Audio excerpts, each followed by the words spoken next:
Hello, this is John from kevarprogramming.com, and in the last tutorial we looked at configuring your application's deployment descriptor web.xml file, and in this tutorial we're going to look at deploying a web application to a local Tomcat server.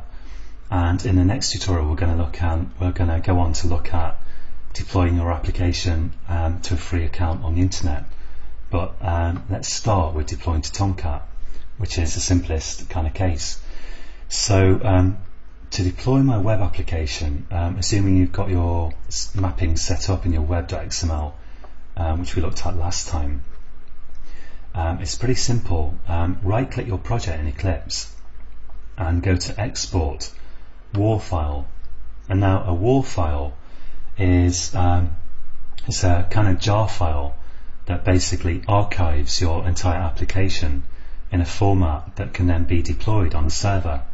So I'm gonna just browse here for a location to deploy this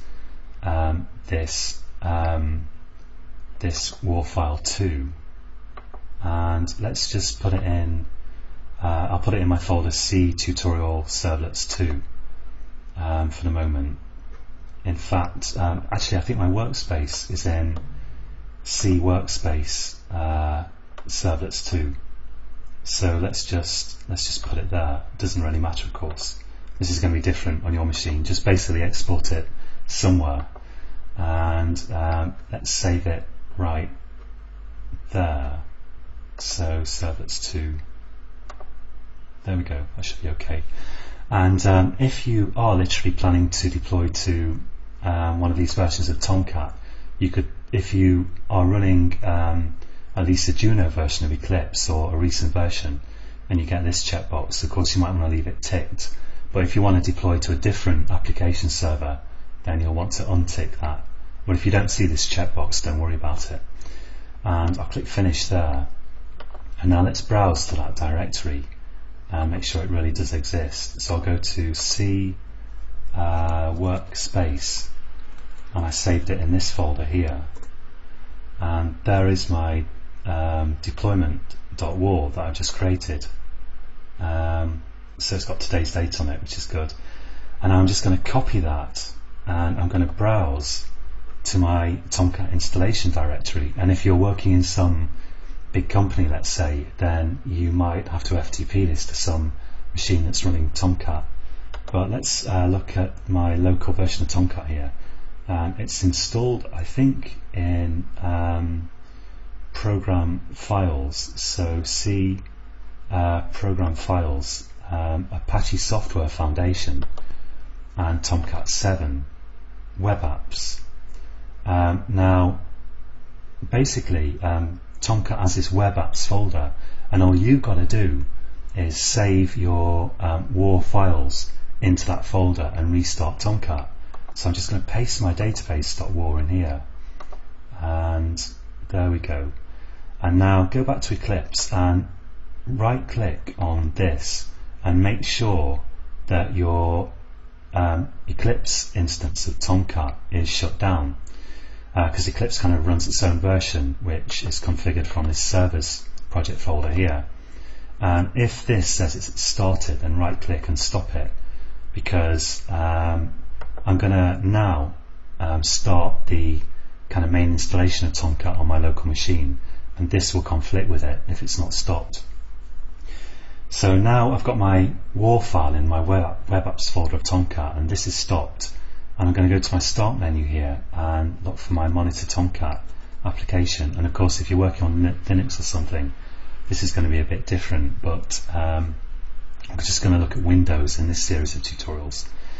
And I'm just going to right click that and go to Run as Administrator. And now I'm going to start Tomcat when my wait cursor goes away. Let's click Start.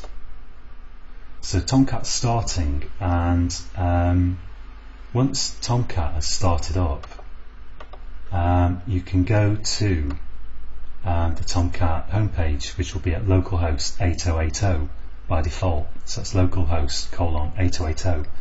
808 0 being the port number and localhost is the computer that I'm deploying it on, which in this case is it's just this machine here that I'm working on. And now, as long as Tomcat's working, you should be able to go to / and your context root, which by default is the name of your project, possibly with underscores if you gave your project a name with spaces in it. I'm going to go to deployment, and if I hit return now, so now I'm seeing the home file that I added to this project in the last tutorial, because we saw in the last tutorial that in web.xml there's a list of possible welcome files, and if you create a file with that name in your web content, like index.jsp here, that's what you'll see when you go to your context root. But we could check these other mappings, because I've also got the mappings here, hello world and login page. So if I go to those, I should see some, I think one's a servlet, hello world, and the other is a JSP. But of course they're both just outputting content just the same, and the user will never have to know which one's which. Let's go to login page as well. There we go. So that's it for this tutorial, and WAR files provide you with a very nice simple way of deploying your web applications. And one last thing to mention here, which is that if you copy in a new WAR file, you'll notice that Tomcat unpacks your WAR file to a directory like this, which will contain your web project. So if you want to deploy the same project again, make sure that you delete not only the WAR file, that is stop Tomcat, delete the WAR file, also delete this unpacked version of it before copying a new WAR file and then starting Tomcat again. So that's it for this tutorial, and in the next tutorial we're going to look at deploying, we're going to look at an example of deploying your application to a free account on the internet to actually get this running on the internet. So join me again next time, and until next time, happy coding.